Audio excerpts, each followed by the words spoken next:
Hello, everyone. I hope you can hear me. So I will also try to share my video with you. Okay. So hopefully this is working. Hello, everyone, once again to Cambridge Schools Conference. And I'm really excited to talk to you today about supporting metacognitive development in early years, the how and why. I am Martina Kuval. I am a senior researcher at the Cambridge University Press and Assessment. And I'm talking to you about metacognition because this is my academic background. So I did my PhD investigating metacognition in young children with some language difficulties and typically developing children, after which I did a PhD on the same topic, and then I joined this organization. So metacognition remains my interest. It remains one of my academic interests, research interests.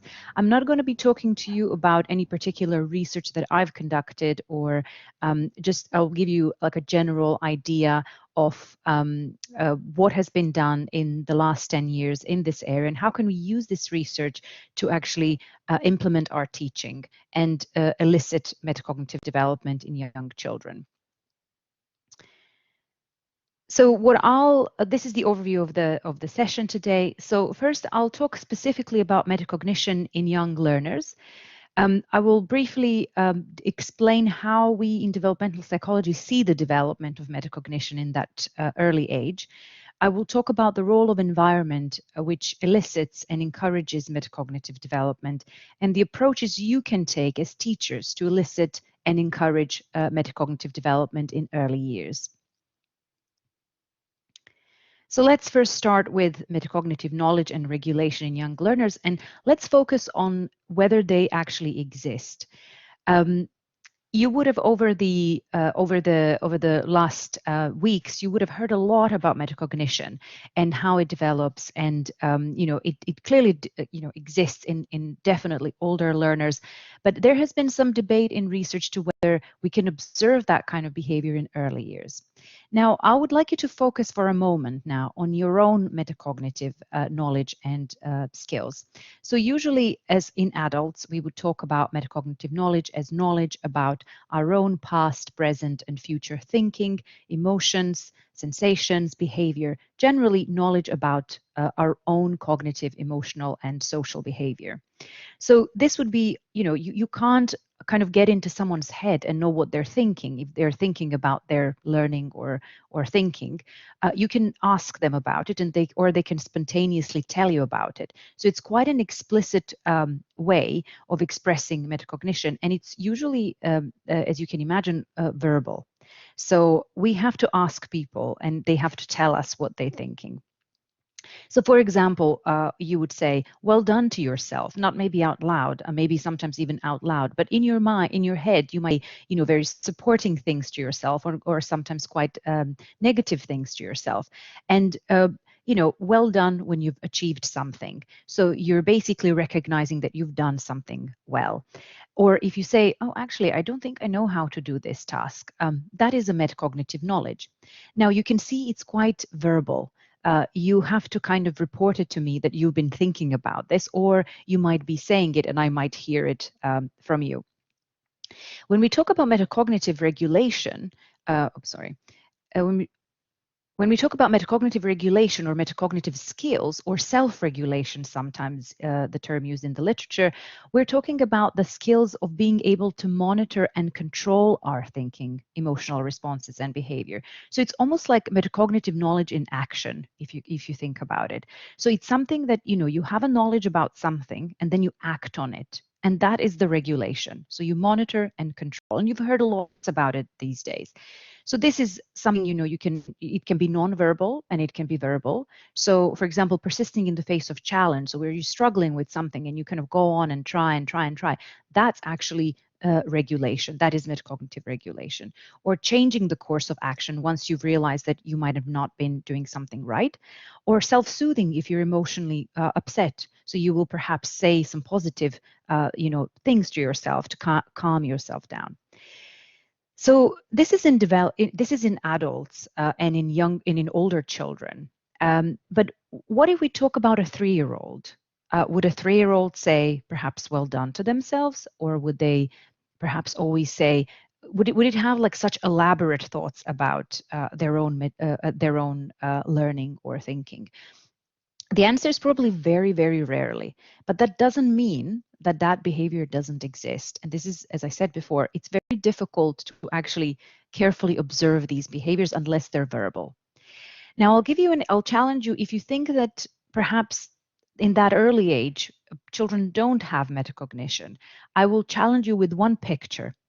And this is, sorry, and this is this picture of child clapping herself or himself after they've done something good. So you can see that the child is clapping it to himself, to herself, not to someone else, and as if they're saying, well done, right? So why do we say this? We can't 100% say this child is metacognitive, but the reasoning is what we imply is that what this behavior implies to us is that the child knows that it did well. So if a child in the same situation would not clap, if the child, for example, failed and didn't succeed and didn't clap itself, clearly they understand they haven't achieved it. But then if they do clap to themselves, it tells us, oh, okay, they realize they've done something wrong. And that implies that they know to some level, either verbal level or non-verbal or some conceptual level, they know they did well. And that is why I just want to demonstrate why observing metacognition in young children is actually quite difficult. So we have to be very observant and we have to infer a lot of things. They're not going to be very explicit, but that doesn't mean that they don't exist. Now, how does metacognition develop? How do we become, as adults even, how do we become metacognitive? It starts very early in our development. And this is how we like to see how these things happen. So metacognition has a social origins. So we wouldn't be able, the theory is that we wouldn't be able to develop it without others. Now, why is that? Because first, when we're very little, when we're born, in fact, we are immediately regulated by others, by our parents, by carers, and people monitor our behavior, people control our behavior. And your parents would say, oh, don't touch this, you're going to burn yourself, or don't do that, don't. So it's a constant evaluation and control and monitoring of other people of our behavior. Now, as we are exposed to this input constantly, we will start internalizing these behaviors. So after some time, they're going to become our thinking and our behavior. So it's going to turn from other regulation, which is provided by others, and turn into a self-regulation. So after some time, child is going to internalize those, and it's going to become their own. So that's why social environment is extremely important. And when I say other, I mean it can be a carer, parent, teacher, other peer, in fact, other children, and in fact, machine most recently in our time to a certain extent. Now, how do we know metacognition is there? As you know, I've already kind of hinted that I'll be talking about this. We will have to observe it in young children. We would really have to carefully observe those behaviors. But then what are we observing exactly? So how does that manifest in a 3-year-old or a 5-year-old? We can think about those behaviors and kind of split into two different parts, and we already talked about this. So one aspect is of metacognitive knowledge. So you can express knowledge about about yourself. So for example, I'm sad, or I can't do this. About universal, oh, this doesn't work in relation to something you're doing.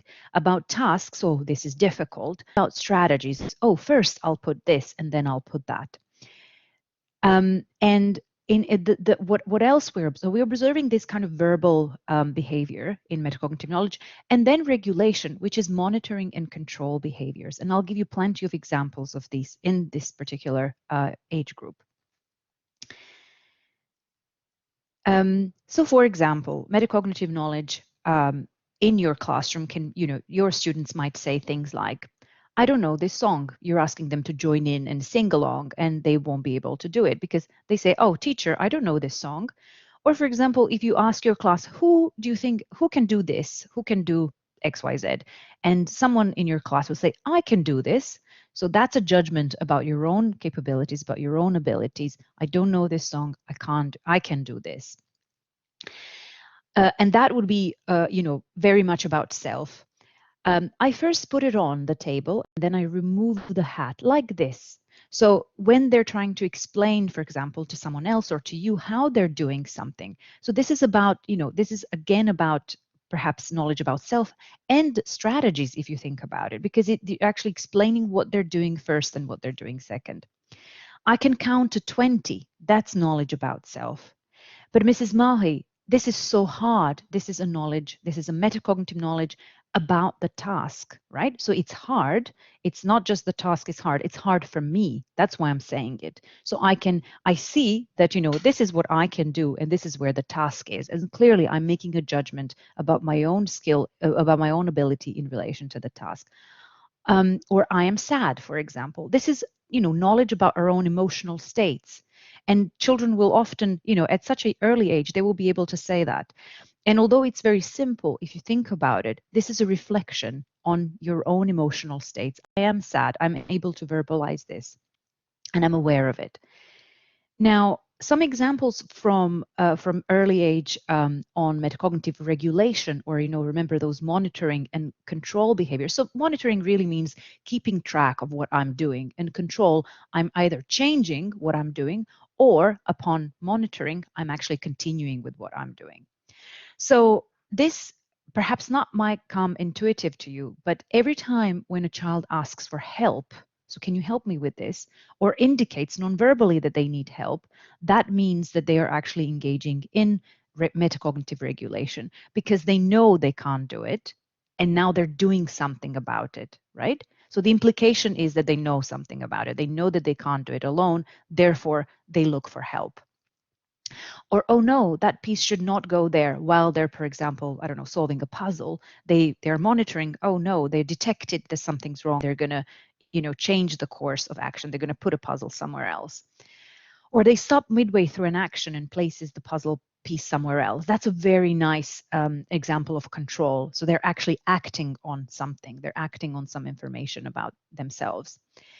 Or for example, when you see children when they start counting, and then they touch the objects that they are counting, that is metacognitive regulation. They're monitoring. So points to circles as they count, for example. Because the idea is that they, that putting finger on each object actually helps them to monitor that they're doing it properly, because otherwise they might skip one. But if they physically touch the object, that, helps them. Or for example, child might soothe himself by holding a teddy while they're upset, because they know that that helps them. So they perhaps not know it on a conscious level, but this is something that helps them, and they're doing it in order to calm down their emotional response. Now, you saw me talking about all these examples, and they were not just, these examples are not showing you that people are regulating their cognitive abilities. So this is something that we often think about learning. It's very cognitive focused. So, it's counting, it's focusing, it's attention. But actually, they, from the examples I gave you, and especially in such an early age, emotional, area of development is extremely important and very challenging. So that is a developmental area where you will see a lot of regulation happening, and in fact, failed regulation happening, but the attempts are there.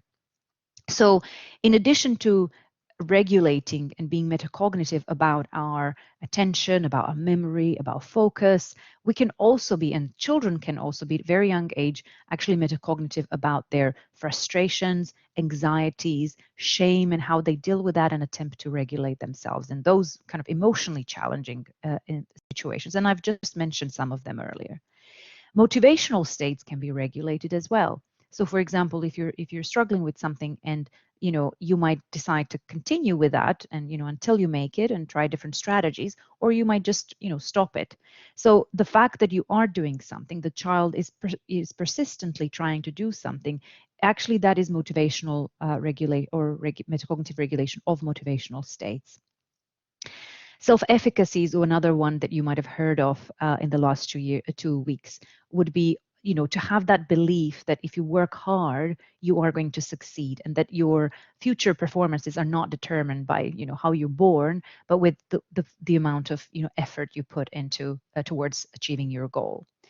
And pro-social, so-called pro-social self-regulation. So this is something where children, have to learn how to take turns. So if they can, indeed take turn and wait for their turn, that means that they are regulating, and this is regulating themselves in relation to a social context.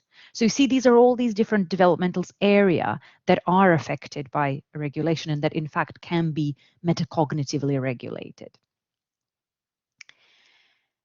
And so how do you observe those behaviors in the classroom? Now you can just, catch them sometimes and say, oh yeah, I see, that is, metacognitive regulation. I saw that, the child asked me for help. That's regulation, that's good. But if you want to do something systematically, you can actually do it. There is a plenty of resources, and this is an open one, so you can access it online. I strongly recommend that. So this was developed in 2009 by Whitebread and his colleagues.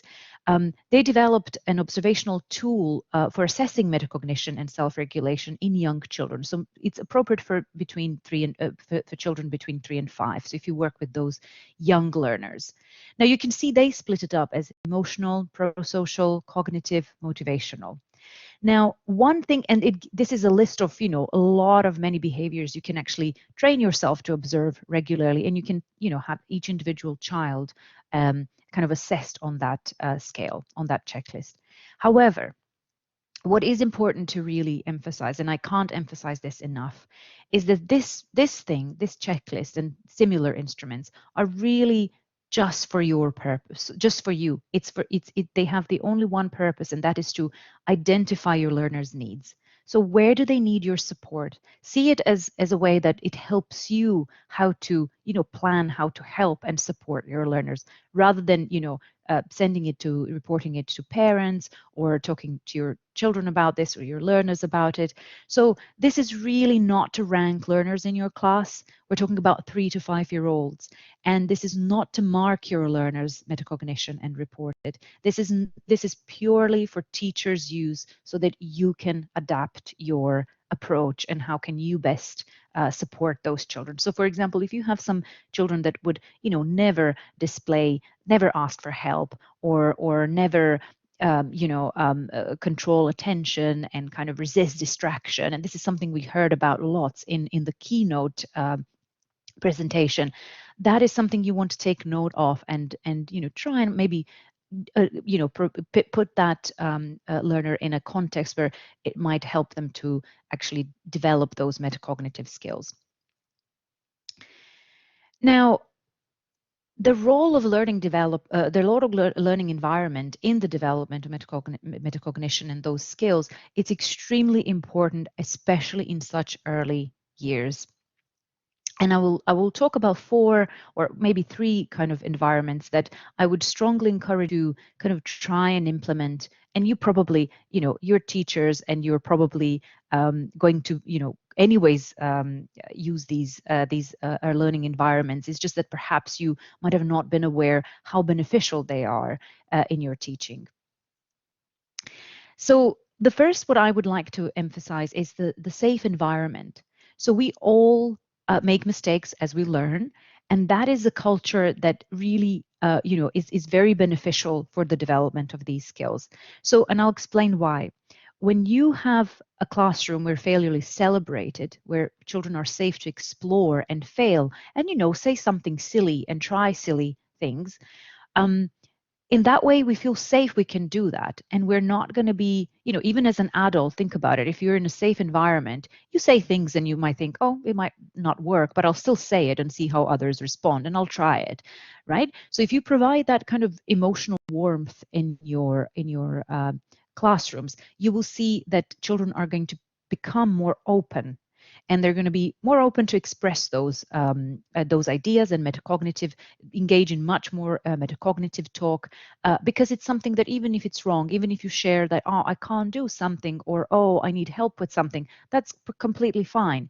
And you as teachers can start exercising that with yourself in the classroom. So those kind of environments are really going to, boost self-efficacy as well, because children will learn that they can achieve things by trying and by asking others for help, as opposed to not being able to do something and then just stopping. So it's really a culture shift, I think, in the last 10 years or so that happened in teaching, where we create a space where there's no space of shame, where there's no really room for shaming, and where we accept and actually share challenges rather than pretend that they don't exist or try to immediately correct them, and really observe them and be kind of more mindful and present when challenges arise, and very much focus on support and future actions, as opposed to, oh, this was wrong. We can immediately think, okay, what do you need in order to achieve something that you weren't able? How can I help you? How can others help you? So I would say it's not just oh, you just in you create an emotional warmth and that's going to be a magic. I think also what it's really important to emphasize, that in those safe environments you can actually pose an adequate cognitive challenge. So you do challenge your learners. You don't just tell them nice things and let them err.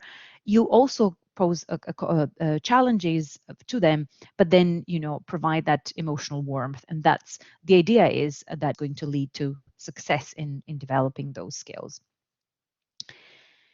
Um, Playful learning contexts are another thing I wanted to talk to you about, because we know that playful activities lead to synaptic growth, and you also heard a little bit about that in the keynote presentation, in particular in frontal cortex. And this is kind of things we know, but we also know from pedagogical aspect or kind of behavioral data that these contexts are very meaningful. What to a child of a 3 or 5 is more meaningful than play.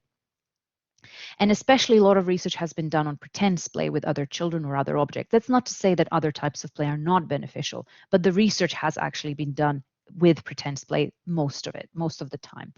But there are obviously no short-term gains. You're not going to, engage children in 2, sessions of pretend play and then, they're going to be very metacognitive, of course. And you know that as teachers, obviously.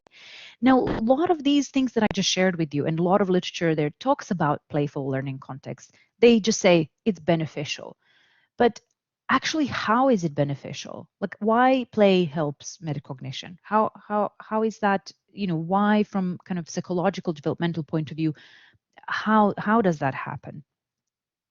So imagine, so I would like to ask you one thing, to imagine that if I ask you to solve some problem at the moment, now, this moment, and what you will be doing, you will be doing a lot of kind of mental adjustments in your mind. So you're gonna do a lot of manipulations of different variables in your mind. You're going to be doing like a lot of trying and imagining things in your head. So it's going to be quite abstract. You might use a pencil and pen to scribble something to kind of help you, but it's going to be quite abstract and it's going to be in your head. And this is because you already have the previous experience, you already have the previous knowledge. You can easily recall, integrate, think, oh, that knowledge is going to help me. Okay, I know that. Obviously, we're not doing that on a conscious level, but it happens automatic for us because we have experience and knowledge. But with young children, they actually can't do that. So they can't think abstractly when they're 3. And it's almost like they need to act things out in a very kind of concrete way. It needs to be out there, visible, in order for them to work out through a problem. And this is why play is so important. So child is solving a problem where they require support for real situations and objects with which the ideas are worked out. So it's quite concrete. And that's why this kind of play context and pretending and acting out things really helps them to work out through those, emotions or cognitive challenges they have, and be more metacognitive about that. And I would like to share something else with you, which I can't really not, oops, sorry, this is really strange because I can't see okay, so I can't see the entire part of the slides. So you can see these circles there. So the bottom one is something that we can do, everyone, not just children, we can do without assistance. So these are the things you can go on and do without anyone's help. Now the middle one is the things which you can't read, but I'll tell you about it. It's those things that we can do, but only with assistance of others. And then in the blue square are all the things we can't do, even if someone else helps us. So in that middle way, and you are definitely familiar with that term, it's called zone of proximal development. And this middle one, where we can do things only with assistance of others, is where a lot of learning happens, and actually a lot of metacognitive development happens.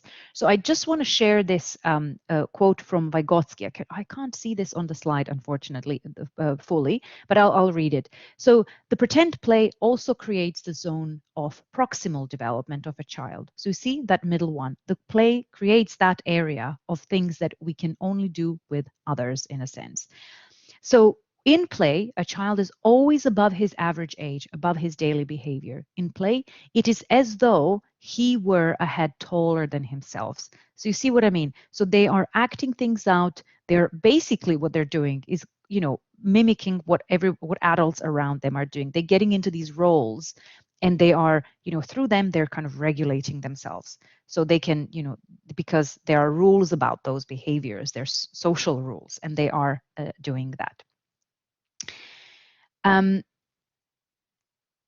Another context, so we now talked about playful learning context and how that is beneficial from different perspectives. Now, another context that's extremely shown to be useful for development of metacognition are collaborative learning contexts. And this is why in that kind of environment, you get to express a lot of metacognitive talk that spontaneously happens. So for example, if you have children like on this picture, someone's going to be like, oh no, put the bottle, and I'll first put the bottle in. So that's clearly very metacognitive planning. Like, so that is, in a way monitoring. So I'm going to do this. This is what I'm doing now. Oh no, you should be doing something else. So it's co-regulation. So more able peers co-regulating those that are perhaps not in that moment up to a standard that another child would want them to be. There's a lot of spontaneous sharing of strategies. So you see, these contexts, they're kind of naturally almost a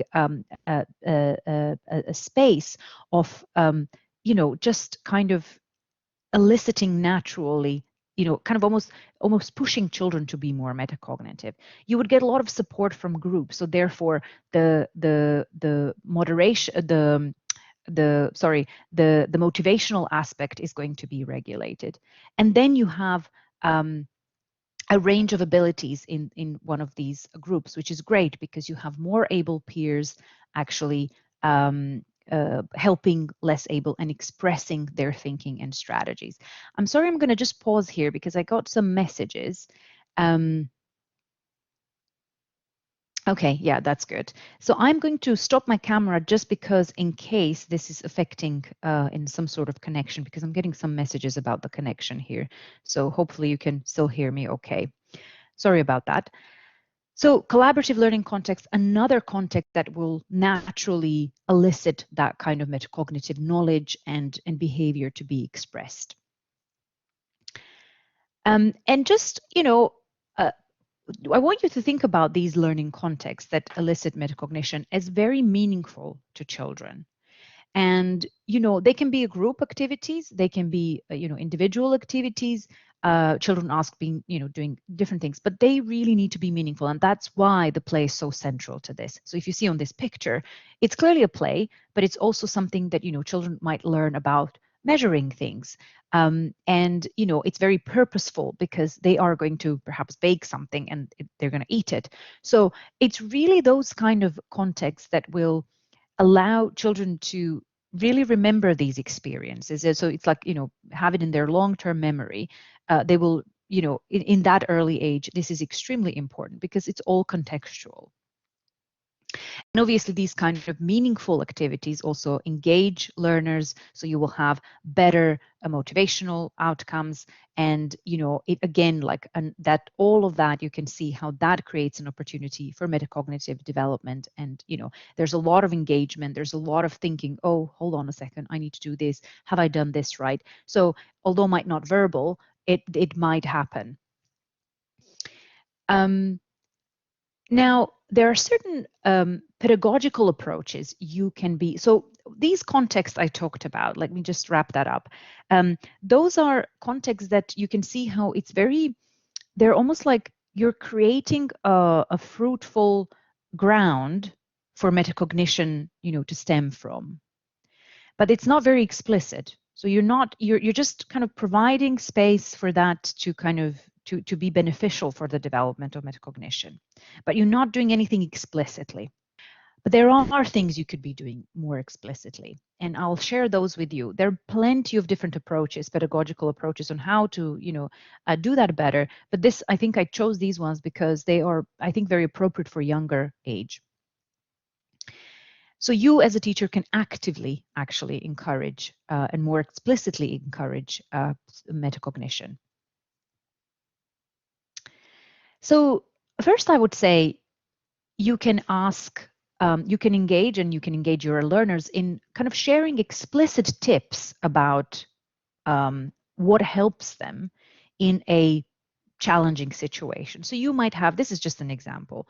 So when we are stuck, you as a teacher, you ask your class, so what do we do when we're stuck? Or what do we do, I don't know, it can be when we're upset.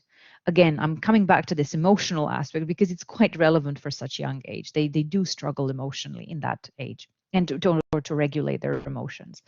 So you can say, okay, when we're stuck, when we're angry, when we're upset, where we're sad, when we don't think we can do something, what do we do?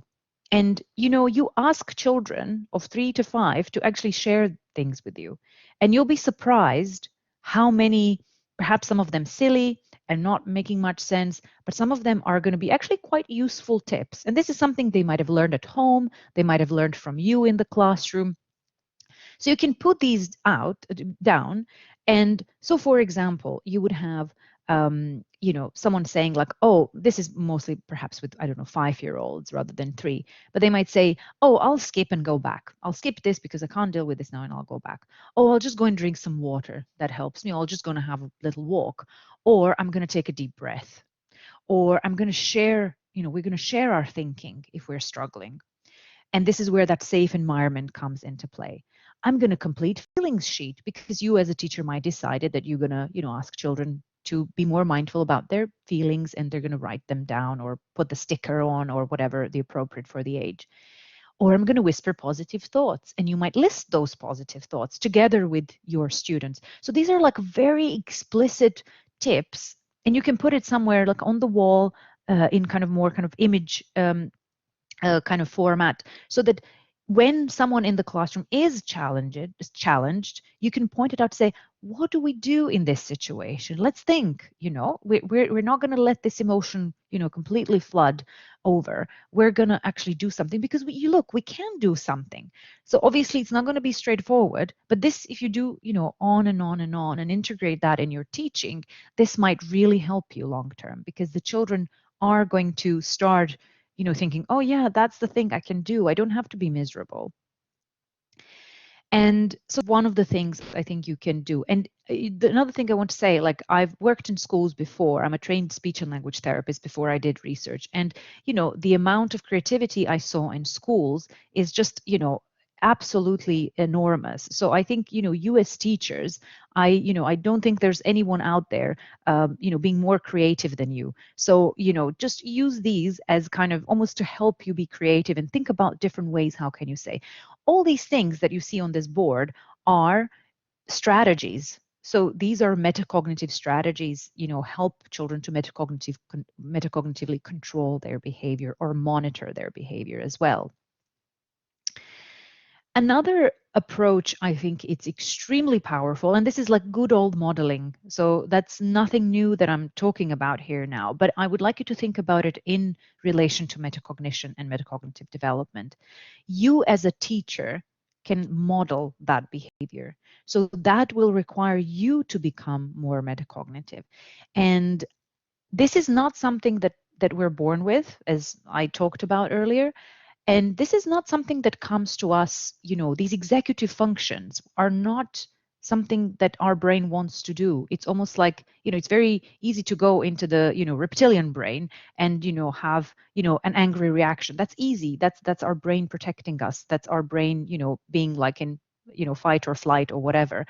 Um, but we really need to work hard if you want to engage in executive function, in control. That is more demanding. It needs more energy. Our brains are not wired that way.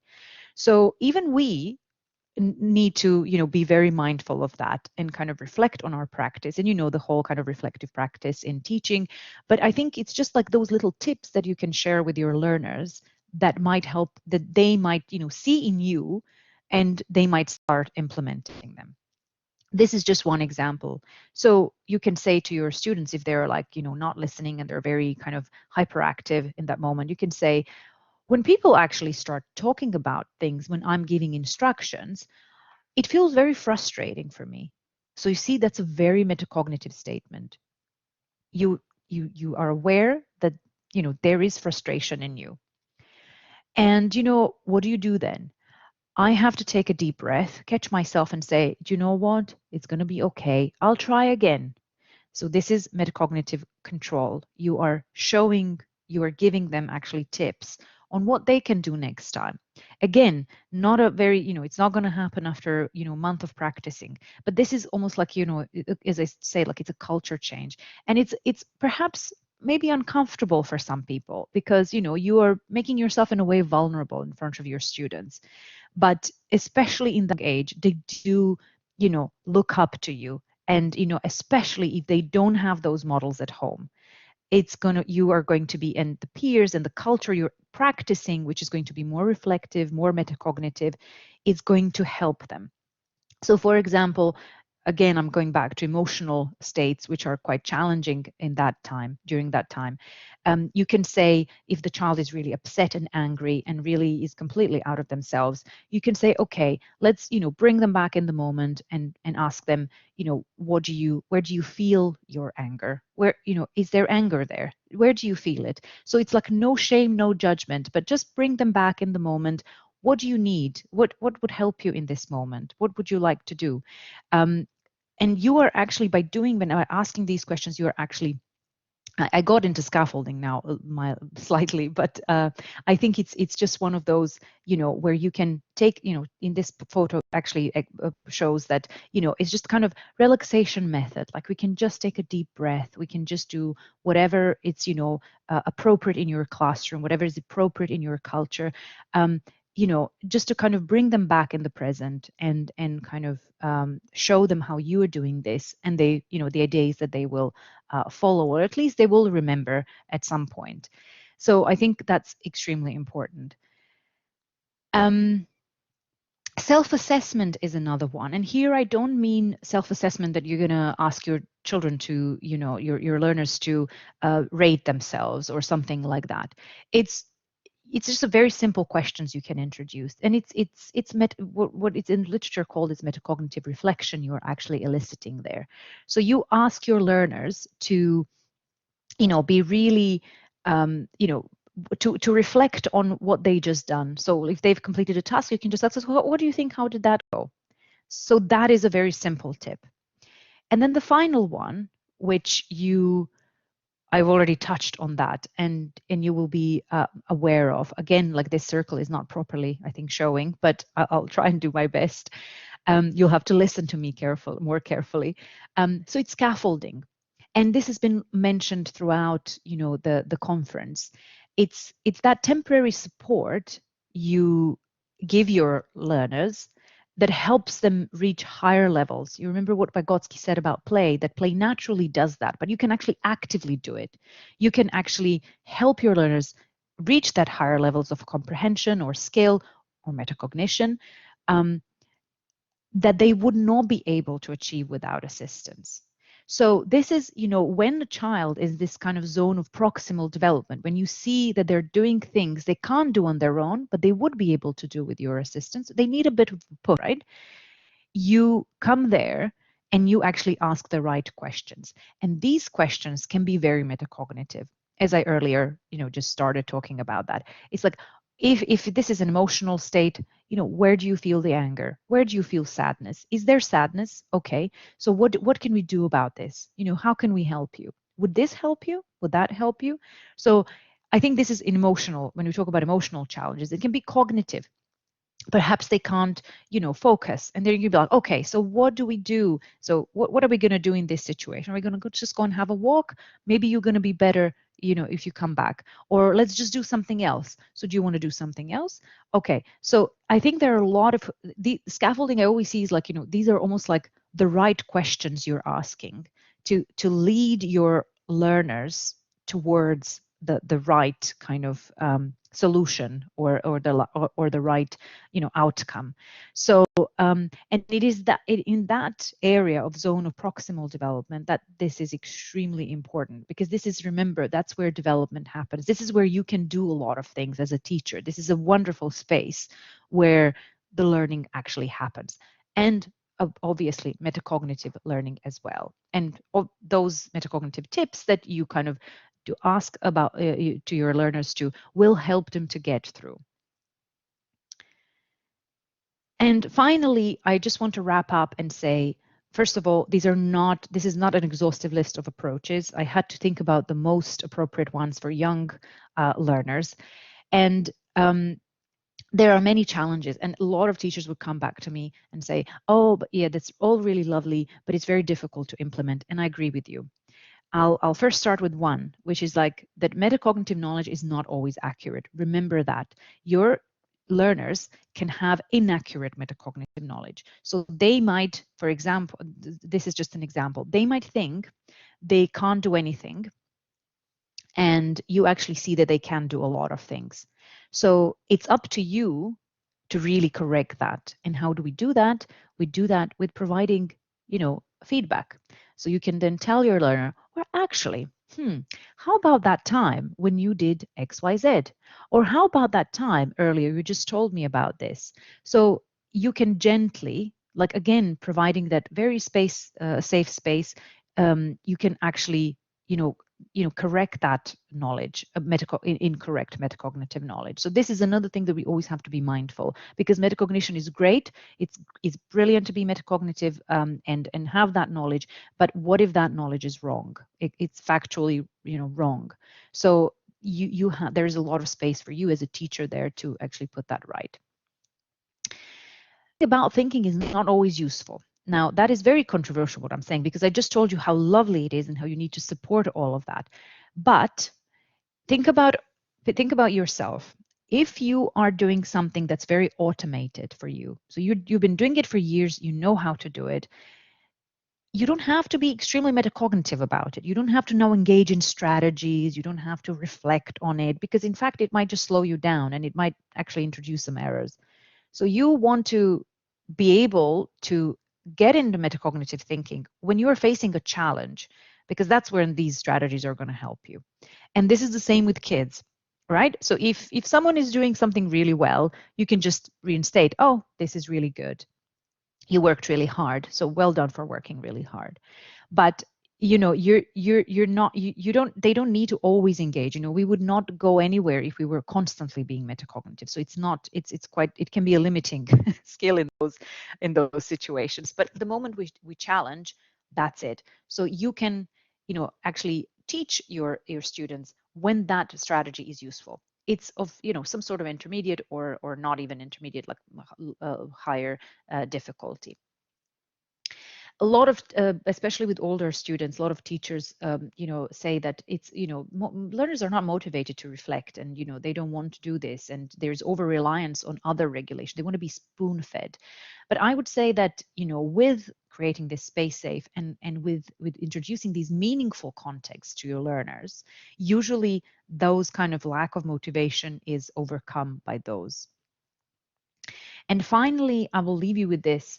It takes a lot of time, like as in not of your teaching time, because you can integrate that in every lesson, but it takes over time to develop those skills in those young children. They're not going to do it in 2 weeks, but that's why you will just take time, and with yourself and with them, to be patient to actually develop that.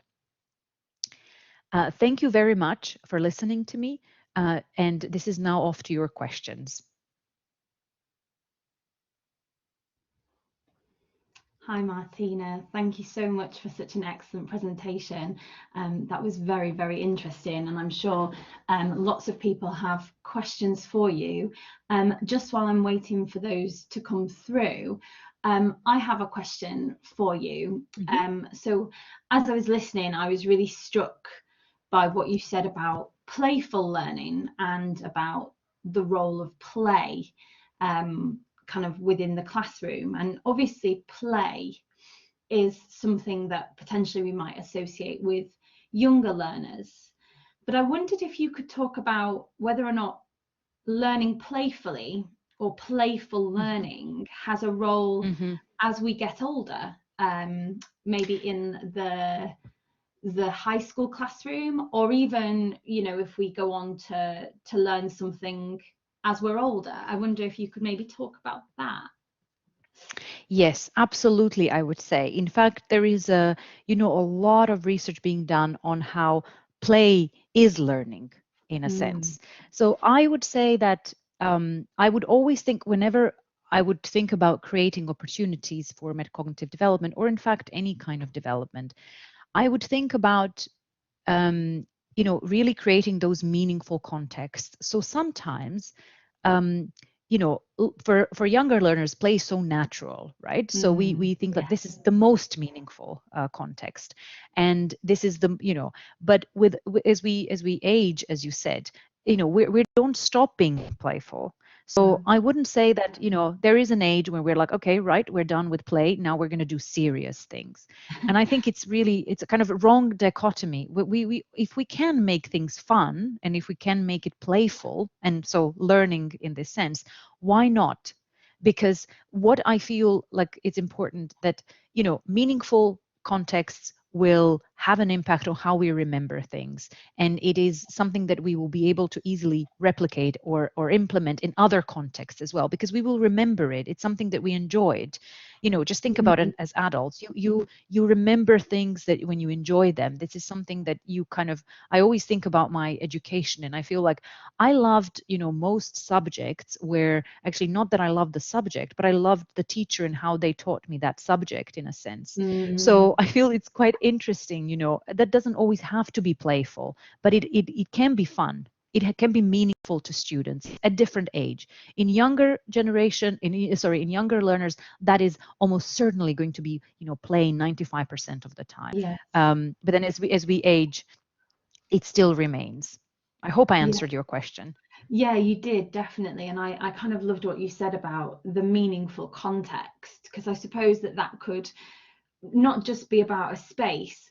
I'm kind of thinking about the younger learner classroom, the early years classroom, where you may have different playstations and learners can learn to kind of negotiate, those pro-social behaviors where they have to share resources, or where they have to maybe make something using the resources that they have. So that's obviously a very playful kind of context. But I also love the idea Absolutely. of making things meaningful.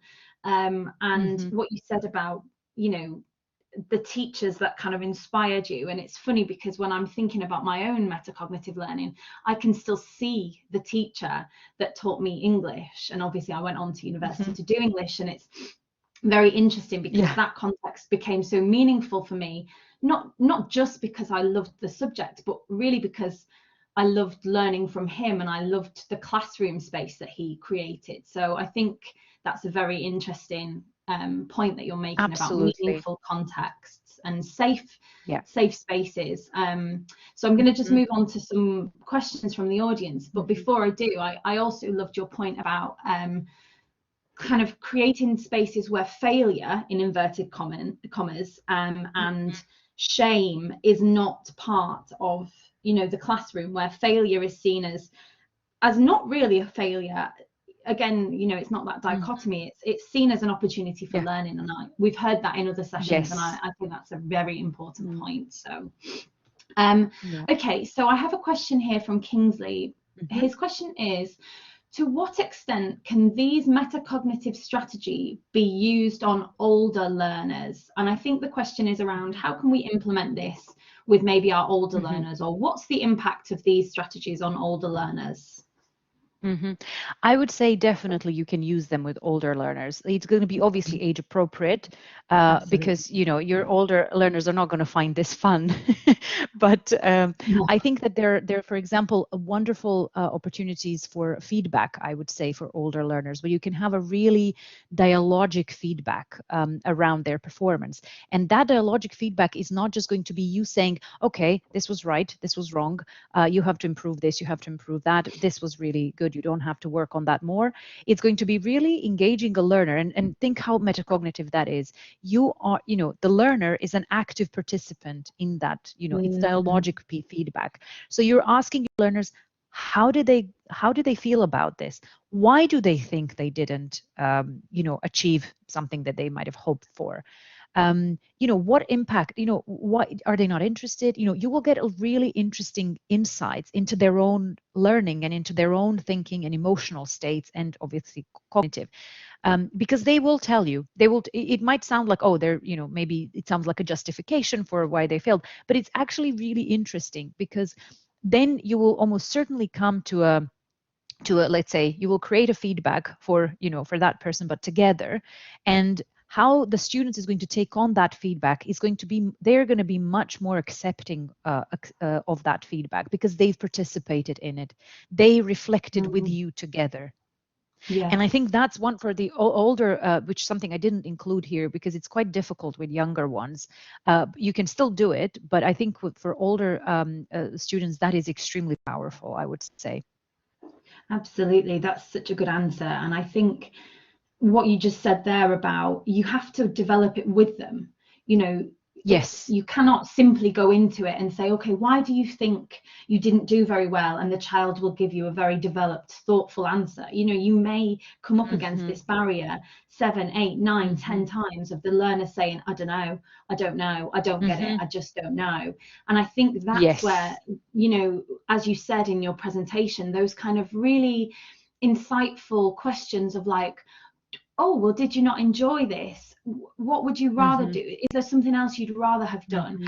And developing that relationship through questioning is very, very important, I think, as you said, for metacognitive development, because absolutely, the child may know, but they may not have the vocabulary to say initially, or they may feel worried for telling you that they didn't enjoy the work. I would definitely have been intimidated with some teachers to say, I just didn't enjoy it. I really didn't. So I like what you said about that relationship. Absolutely. And I would say, that's why that's kind of safe space, because you won't get an honest answer if you don't you haven't created a safe space where they can actually tell you very honestly. So for example, I find your lesson boring. Like, what then?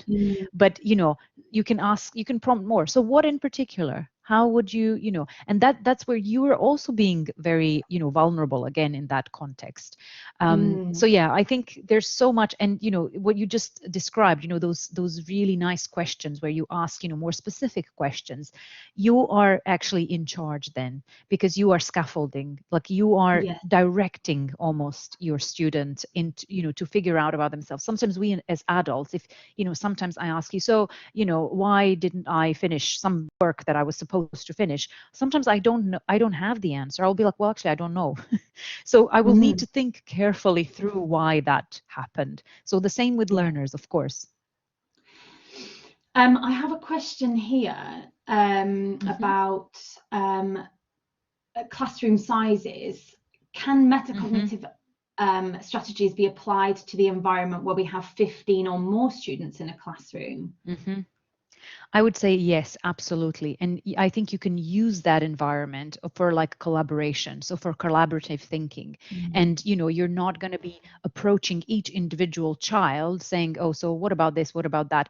But you can actually ask questions to the group and then they will, come up with some answers. Or you can set up an activity, you can split them in, I don't know, several groups, and then they will be doing things on their own. You give them a task, they have to do it on their own. You kind of go around, supervise them, and you will see a lot of cognitive, thinking, and you can actually then the group, you can ask the questions. It's really good actually, because the group will give you a mixture of abilities. So there will be some more able students, some less able, and when they engage in kind of more metacognitive thinking, if you ask those questions to the group, you will see how. So for example, you can say, oh, child 1, can you show child B, child 2, how did you do it? And that is really important, because then you're asking the more able child to actually verbalize their thinking. So they're being metacognitive about themselves. They're explaining to someone how they've done it. So they're reflecting. And then the less able child is actually learning the strategy. Absolutely. So I think use that opportunities. Metacognition is not, that you don't, as I said, like you don't teach it. You have a context, and then you come up with like creative ways on how to elicit those metacognitive, the talk and or nonverbal metacognition. Yes. I think this may be my last question. The question is, to what extent should we be assessing the metacognitive abilities of learners in the early years? And I think this question is around, maybe I've misinterpreted, but how much should we assess it? And I think that means like an actual assessment. Yes. Yeah. Okay. So if that is about an actual assessment, I would say in early years, I can't see the use of doing like, let's say, developing assessment for children, being, so that we can, put them on a scale. The reason why I think it's not useful, because I think, so for example, you have children with, let's say, lower metacognitive skills, which you will have. And then, that is, if you assess someone, you have to share that assessment with someone, like either a student or their parent, etc. You are almost you're establishing, oh, that is now a poor self-regulated learner. He can't do it. In that early age, that can actually have quite negative impact. We know that can have a negative impact on their self-efficacy, on how they see themselves. Now, you don't have to communicate that verbally, but that young children are extremely receptive to nonverbal cues. So if they sense that, okay, in some ways they're not as good as their peers, that's the self-image being almost kind of, okay, I'm not good.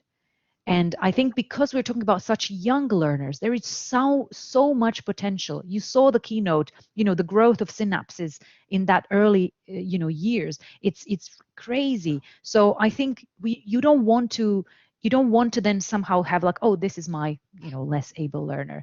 This assessments or checklist that I shared with you, I would say highly, highly recommend being any kind of assessment. It's just for you as a teacher, so that you can think about, okay, that learner might need more help with XYZ, or that learner actually is completely fine. They can maybe I can use that learner to help the other learner who is less able. So that is purely for you, not to share with the school, not to share. This is for you to organize your teaching better. I would say in that early age, I would not really think about any kind of formal kind of assessment tool for metacognition. Wonderful. Thank you so much for your questions from the audience. And thank you, Martina, for such an excellent session. That was incredibly informative and very, very interesting. I'm sure people will have more questions. And there were some questions from this session that I can take forward into the workshop panel, which Martina will be joining us for this afternoon. So if you are around, please do join us. Yes, thank you so much, everybody, for joining us today. And yes, I hope to see you this afternoon. Thank you. Thank you very much. Bye, everyone.